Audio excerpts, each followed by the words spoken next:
بسم اللہ والحمد للہ والصلاۃ والسلام علی افضل خلق اللہ وعلی آلہ واصحابہ اجمعین برحمتک یا ارحم الراحمین۔ ناظرین کرام، ایڈ ٹی وی کے پلیٹ فارم سے آپ کی خدمت میں حاضر ہیں۔ اللہ تبارک و تعالیٰ کا بے حد فضل و کرم اور احسان کہ اس نے ہمیں انسان بنایا۔ وہ خلاق کائنات ہے، بے نیاز ہے، مالک ہے، جو چاہے کرے۔ وہ چاہتا تو ہمیں جانوروں میں پیدا کر دیتا، وہ رینگتی ہوئی کیڑی ہمیں بنا دیتا کہ ہم لوگوں کے پاؤں تلے روندے جاتے۔ وہ ریت کا ذرہ بنا دیتا، کسی درخت کا پتا بنا دیتا کہ خزاں کے موسم میں ہوا کے دوش پر کبھی ادھر اور کبھی ادھر اڑتے ہوئے پھرتے۔ لیکن اس مہربان نے محض اپنے کرم سے مہربانی فرمائی کہ ہمیں انسان بنایا۔ اس کرم پر کرم اس کریم نے یہ فرمایا کہ ہمیں مسلمان بنایا۔ وہ چاہتا تو خدا نہ کرے معاذ اللہ ہم کسی غیر مسلم کے گھر میں پیدا ہو جاتے یا کسی مشرک کے گھر میں پیدا ہو جاتے اور معاذ اللہ ہماری زندگی کفر اور شرک کے اندر گزرتی۔ اس کریم نے کرم کیا کہ ہمیں مسلمان بنایا۔ اس کرم پر کرم، بالائے کرم یہ کہ اس نے ہمیں اپنے پیارے محبوب صلی اللہ تعالیٰ علیہ وآلہ وسلم کی امت میں سے پیدا فرمایا۔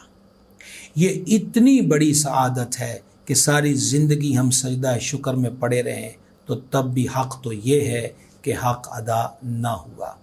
پھر امت بھی دو قسم کی ہوتی ہے، ایک امت دعوت، ایک امت اجابت۔ کفار و مشرکین امت میں سے ہیں لیکن امت دعوت ہیں۔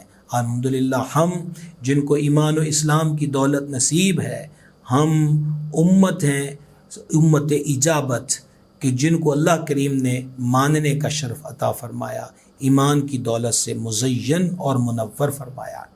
نبی کریم علیہ الصلاۃ والتسلیم کی امت میں جو ہم پیدا ہوئے ہیں اور حضور علیہ الصلاۃ والسلام کی امت میں جو ہم داخل و شامل ہیں، یہ کچھ چھوٹا سا اعزاز نہیں ہے، یہ چھوٹی سی نعمت نہیں ہے۔ نبی کریم صلی اللہ تعالی علیہ وآلہ وسلم نے ارشاد فرمایا، قیامت والے دن جب باقی امتیں میری امت کی شان دیکھیں گی تو وہ امتیں بھی تمنا کریں گی کہ کاش ہم بھی اس امت میں سے ہوتے۔ اس حدیث کو امام ابن جریر نے اپنی تفسیر جامع البیان کے اندر نقل کیا۔ امت کی شان کیا ہوگی؟ نمبر ایک، سب سے زیادہ تعداد نبی کریم علیہ الصلوۃ والسلام کی امت کی ہوگی۔ نمبر دو، اس امت کے اعضائے وضو یعنی جسم کے وہ حصے جو وضو میں دھلتے ہیں، جیسے چہرہ ہے، دونوں ہاتھ کونیوں سمیت ہیں، دونوں پاؤں ٹخنوں سمیت ہیں۔ صحیح مسلم کی حدیث پاک کا خلاصہ پیش کر رہا ہوں کہ یہ سفیدی ہے قیامت کے دن، جس کا دل چاہے اس سفیدی کو زیادہ کر لے۔ تو قیامت والے دن اس امت کی یہ پہچان اور علامت بھی ہوگی کہ ان کے چہرے، ان کے ہاتھ اور پاؤں روشن ہوں گے۔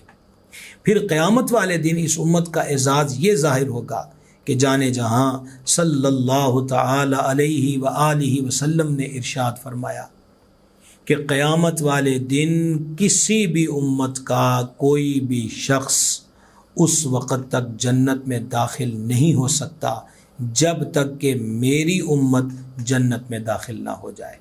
الحمدللہ رب العالمین، الحمدللہ رب العالمین۔ ہمیں اللہ کی حمد بجا لانا چاہیے، اللہ رب العزت کا بار بار شکر ادا کرنا چاہیے کہ اس نے ہماری طلب کے بغیر، ہماری محنت کے بغیر، ہماری کوشش کے بغیر اتنا فضل عظیم کیا کہ اس نے ہمیں اپنے محبوب صلی اللہ تعالیٰ علیہ وآلہ وسلم کی امت میں پیدا فرمایا۔ اس امت کو اور بھی بہت سارے اعزازات سے نوازا گیا۔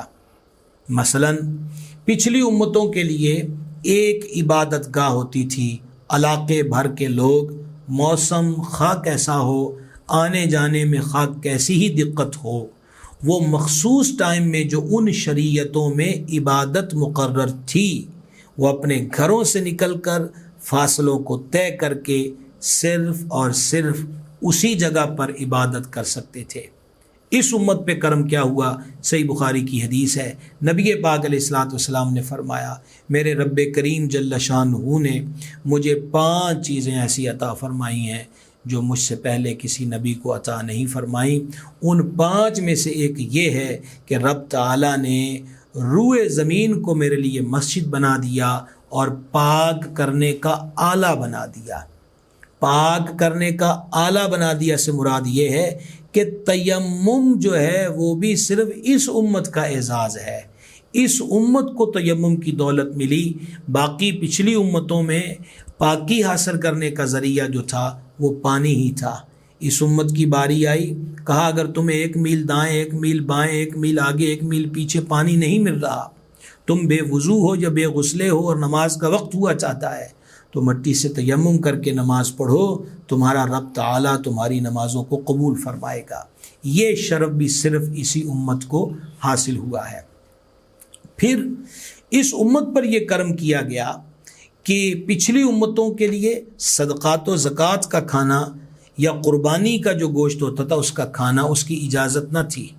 ایک مخصوص قربان گاہ، ایک مخصوص جگہ کے جسے میقات کہا جاتا تھا، وہ وہاں پر اپنے صدقات و خیرات اور قربانی کو رکھ دیتے تھے۔ آسمانوں سے سفید رنگ کی آگ آتی اور جس کی قربانی اور جس کا عطیہ اور جس کا صدقات و خیرات قبول ہونا ہوتا، وہ آگ اس کو جلا کے راکھ کر دیتی، اور یہی نشانی تھی، یہی جاننے کا ذریعہ تھا کہ اس کی قربانی اللہ کے دربار میں قبول ہو گئی۔ اس امت کی باری آئی تو جہاں صدقات و زکوٰۃ نکالنے اور دینے کا حکم دیا گیا، وہیں پر اس امت کے غرباء، فقراء اور مساکین کو ان چیزوں کے کھانے کی اجازت عطا فرمائی گئی۔ حضرت فقیہ ابو اللیث سمرقندی رحمۃ اللہ تعالی علیہ نے اپنی مشہور زمانہ کتاب تنبیہ الغافلین کے اندر اس امت کو ملنے والی برکات اور خصوصیات کا ذکر کرتے ہوئے فرمایا، اس امت کی زندگیاں پچھلی امتوں کے مقابلے میں مختصر کیوں ہیں؟ جب ہم روایات پڑھتے ہیں، تفاسیر کو پڑھتے ہیں، تاریخ کو پڑھتے ہیں، 200 سال، 300 سال، 400 سال کی عمریں جو ہیں وہ پچھلی امتوں کی نظر آتی ہیں، اور یہاں پر اگر ہم فی زمانہ دیکھیں تو 40 سال سے کم ہی لوگ نئی پیڑھیاں تجاوز کر رہی ہیں۔ 50 سال، 60 سال، زیادہ سے زیادہ پچھلی پیڑھیوں سے تعلق رکھنے والے ہمیں 100 سال یا اس کو عبور کرتے ہوئے نظر آتے ہیں۔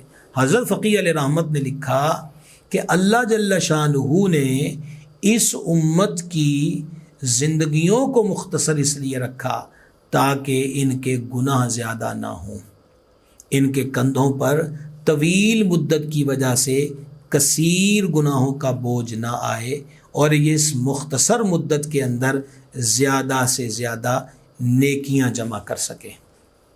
پھر انہوں نے دوسرا سوال قائم کیا، اس امت کے قد پچھلی امتوں کے قد و قامت کے مقابلے میں چھوٹے کیوں ہیں؟ پچھلی امتوں کے قد بہت طویل ہوتے تھے، ہم تو ان کا نصف بھی نہیں ہے، اس سے بھی کم ہے۔ تو حضرت فقیہ علیہ رحمت نے نقل کیا کہ اللہ جل شانہ نے اس امت کو قد و قامت میں اختصار اس لیے دیا تاکہ اس امت کو کپڑا حاصل کرنے میں آسانی رہے۔ مہنگائی اور بے روزگاری کے اس دور کے اندر عید کے موقع پر ہی ایک فیملی نے اپنے کپڑے خریدنے ہوں تو وہ کپڑے آج کے دور میں بھی خریدنا ان کی دسترس سے اور ان کی جیب کی گنجائش سے کہیں دور جا نکلتا ہے۔ سوچئے اگر یہی قد 100 میٹر کے ہوتے تو پھر ایک شخص کا کپڑا حاصل کرنا اس دور میں کتنا مشکل ہو جاتا۔ تو گویا اللہ تبارک و تعالیٰ کی طرف سے رتبے میں، عظمت میں، شان میں اس امت کو اونچا قد بخش دیا، اور حجم اور سائز کے اعتبار سے ان کے قد و قامت کو اختصار دیا تاکہ لباس حاصل کرنے میں اس امت کو آسانی رہے۔ تیسری بات، اس امت کو آخر میں کیوں رکھا؟ اتنی لاڈلی امت ہے، شان والی امت ہے، تو اس کو پہلے کیوں نہ رکھا؟ تو اس کی پہلی وجہ تو صاف ہے کہ نبی مکرم صلی اللہ تعالیٰ علیہ وسلم آخری نبی ہیں، اور ہم حضور علیہ الصلاۃ والسلام جو آخری نبی ہیں ان کی امت ہے، تو اس لیے آخری نبی کی امت کو آخر میں ہی آنا تھا، اور یہ مضمون حدیث شریف میں بھی موجود ہے کہ میں آخری نبی ہوں اور میری امت آخری امت ہے۔ تو آخر میں رکھنے میں جہاں بے شمار حکمتیں ہیں، وہاں ان میں سے ایک بڑی حکمت یہ ہے جسے حضرت فقی ابو اللیث علیہ رحمت نے نقل کیا کہ اللہ جل شانہ نے آخر میں اس لیے رکھا تاکہ میرے محبوب علیہ الصلاۃ والسلام کی امت کو زیادہ دیر قبروں میں نہ رہنا پڑے۔ سوچئے اگر ہمارا دور یہ ہونے کی بجائے حضرت آدم علیہ السلام والا ہوتا تو صدیاں بیت گئیں، اس وقت سے لے کر آج تک اور آج سے لے کر قیامت کی صبح تک ہم قبروں میں محصور اور مدفون رہتے۔ ہمیں اینڈ پر رکھا، کس لیے رکھا؟ تاکہ اس امت کو زیادہ دیر قبروں میں وقت نہ گزارنا پڑے۔ تو قد چھوٹے رکھنے، عمر مختصر ہونے اور آخر میں ان کو رکھنے کے اسباب جو ہیں حضرت فقی علیہ رحمت نے تنبیہ الغافلین کے اندر نقل فرمائے۔ احباب گرامی قدر، اس امت کے اعزازات میں سے اور اس امت کی شان و شوکت میں سے یہ بات بھی ہے کہ اللہ تبارک و تعالیٰ نے 5 وقت کی جو نمازیں ہیں وہ صرف اسی امت کو عطا فرمائی۔ اس طرح بالترتیب، اس طرح کی صف بندی اور اس طرح کے اوقات کار کو مرتب کر کے کسی بھی پچھلی امت کو اس طرح کی نماز والی عبادت اس انداز پر جو اس امت کو عطا ہوئی ہے نہیں عطا فرمائی گئی۔ حضرت فقیر رحمت نے یہ بھی لکھا کہ یہ جو اس امت کو روزے ملے ہیں 1 مہینے کے، اللہ نے فرمایا کما کتب علی الذین من قبلکم، تم پر بھی روزے فرض کیے جیسا کہ تم سے پہلوں پر کیے تھے، لیکن پچھلی امتوں میں سے کسی کو بھی 1 مہینے کے کامل روزے نہیں ملے۔ وہ واحد نبی پاک علیہ السلام کی امت ہے جس کو اللہ تبارک و تعالیٰ نے یہ اعزاز بخشا کہ اسے پورے 1 مہینے کے روزے عطا فرمائے۔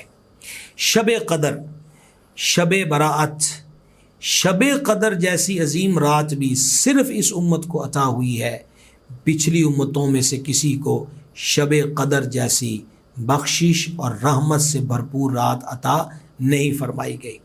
پھر اس امت کو نبی پاک علیہ السلام کے توسل سے جو کتاب ملی قرآن حکیم، صرف اس امت کا اعزاز ہے کہ اس امت کے 10 سال 12 سال کے بچوں کے سینوں میں قرآن محفوظ ہے، قرآن پاک حفظ کی صورت میں محفوظ ہے۔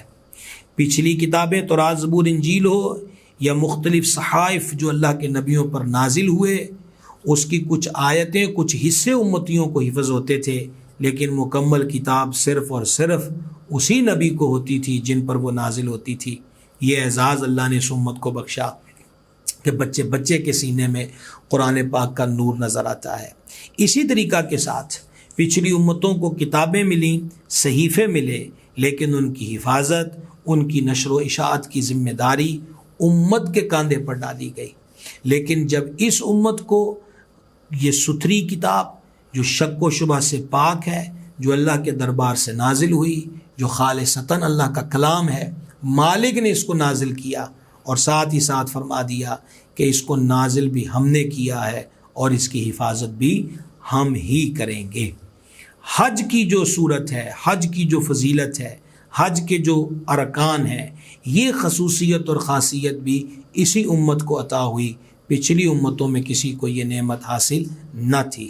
تو ہمیں اللہ تبارک و تعالیٰ کا شکر ادا کرتے رہنا چاہیے کہ اس نے ہمیں اپنے پیارے حبیب صلی اللہ علیہ وسلم کی امت میں پیدا فرمایا ہے۔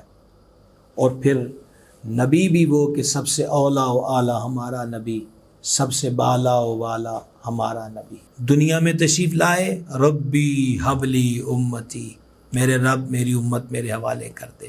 راتوں کا قیام ہے، آنکھوں سے اشک جاری ہیں، قدمین شریفین میں ورم ہے، ہاتھ اٹھے ہوئے ہیں اور لبوں پر دعا ہے رب اغفر لی امتی، میرے رب میری امت کی مغفرت کر دے۔ حتیٰ کہ مزار گوہر بار میں تشریف لے گئے اور وہاں پر بھی لبہائے اقدس کو جنبش تھی اور یہی دعا تھی میری امت میری امت میری امت۔ کیا ہم اس نعمت پر شکر ادا کر رہے ہیں؟ اگر جواب ہاں میں ہے تو مبارکباد کے مستحق ہیں، لیکن اسی پر ایک سوال پیدا ہوتا ہے کہ شکر کے تقاضے کیا ہیں؟ شکر کے تقاضے یہ ہیں کہ جیسا حضور چاہتے ہیں کہ میری امت اس طرح زندگی گزارے، اس طرح ان کی بود و باش ہو، ایسا ان کا لباس و قیام و طعام ہو، ایسے ان کے شام و سحر ہوں، تو ضرورت اس امر کی ہے کہ ہم اسی طرز پر، اسی انداز پر اپنی زندگی کو گزارنے کی کوشش کریں۔ ہمارا فخر، ہماری عزت، ہماری پرسنالٹی صرف اور صرف یہی ہے، اور یہی سب سے بڑا اعزاز ہے کہ ہم نبی پاک علیہ السلام کی امت ہیں۔ لہٰذا ہمیں آقا علیہ السلام کی ادا پر، حضور اقدس علیہ السلام کے فرمان کے مطابق اپنی زندگی کو بسر کرنا چاہیے۔ جان عالم علیہ السلام نے فرمایا، جس نے میری سنت سے محبت کی اس نے مجھ سے محبت کی، اور جس نے مجھ سے محبت کی وہ قیامت والے دن میرے ساتھ ہوگا۔ ہم اپنی زندگی کو نبی پاک علیہ السلام کی اطاعت میں گزارنے کی کوشش کریں۔ شکرانے کا یہی بہترین طریقہ ہے۔ ہم وہاں نظر نہ آئیں کہ جہاں نظر آنا حضور کو پسند نہ ہو، ہم وہ اعمال اختیار نہ کریں جو اللہ اور اس کے رسول کو پسند نہ ہو، ہم وہاں جائیں اور ہم وہ کریں جو اللہ اور اس کے رسول کو پسند ہو۔ اور اگر ہم اس طرح زندگی گزاریں گے تو یقیناً یہ شکر کا بہترین طریقہ ہے۔ اللہ تعالیٰ کی بارگاہ میں دعا ہے کہ وہ ہمیں شکر کی توفیق دے، اور جو اس نے نعمت ہمیں دی ہے کہ ہمیں اپنے محبوب کی امت میں پیدا کیا ہے، ہمیں اپنے محبوب علیہ السلام کی کامل اطاعت و فرما برداری کی توفیق عطا فرمائے۔